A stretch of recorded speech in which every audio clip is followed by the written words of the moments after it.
Is there a recommended pattern for scaling?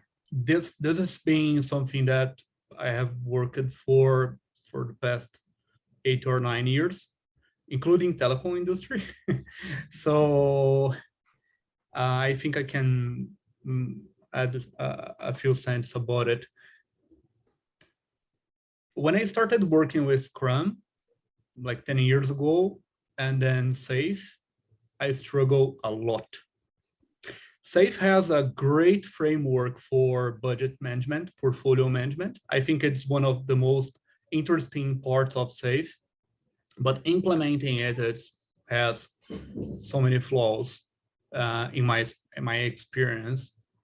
And then when I found Kanban and the Kanban maturity model, I found a solution that scales both vertically and horizontally, So when you're talking about splitting the budget to pay for technical debts, to migrating to the cloud, getting out of the mainframe, things like that, or you're assigning budget to new products or to maintenance of existing products or to listening to what the customers are asking for, I think Kanban provide a structure where you can make that decisions based on historical data and make data-driven or data-oriented decisions or data-informed decisions.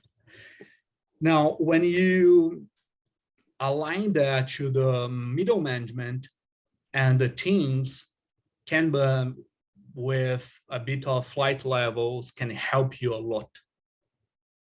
And when you start looking at the middle management, the end-to-end value streams, like you're saying, and that could be anything, it could be order to delivery to cash or any other kind of value stream, you can identify your bottlenecks end-to-end, and then you can give feedback to the executives to take decisions on what is the bottleneck, the organizational bottleneck we have. And this is one of the most helpful things I found about Kanban a couple of years ago when I was trying to find what was my biggest organizational bottleneck. And I got dashboards and reports that helped me to show to the executives, to the C-level, what was the most painful bottlenecks for the organization. So I think that's it. If you apply the Kanban model the same way you apply it to your team, you start what you have now, give visibility of what you're doing, quick feedback loops, and collaborate to each other, then you improve over time. You have more aligned structure, and you can make better decisions at the C-level portfolio management. Does it make sense? I think that's right. I think that chimes with my experience. I also know from my experience of being part of a leadership team that was developing new products in projects that involve more than 1,000 people on projects lasting multiple years. You have a scaling challenge, and the scaling challenge becomes you start a program and there's a small group of people who know what it's about, and they have an idea of direction they want to travel, but they don't know what the work content's going to be. And more people come on board and teams grow and they start scaling, and then you have this integration challenge, and you have this alignment challenge, and you have this communication challenge, and you have this challenge of assumptions. And to Alistair's point, when you're in that space and the direction's not clear, it's a big challenge, right? Because you've got people who have particular motivations, particular incentives, particular behavioral traits that have served them well in leadership positions, and they play all kinds of games.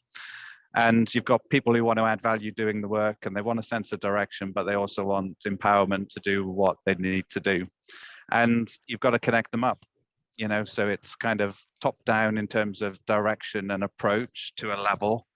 The guys are creating value, and they've got to kind of meet in the middle a little bit. And the best way of managing that is to have people at all levels talking frequently, identifying and resolving problems frequently, because driving transparency, driving open conversations, you'll soon find out who's moving in a particular direction and who isn't, and things get solved.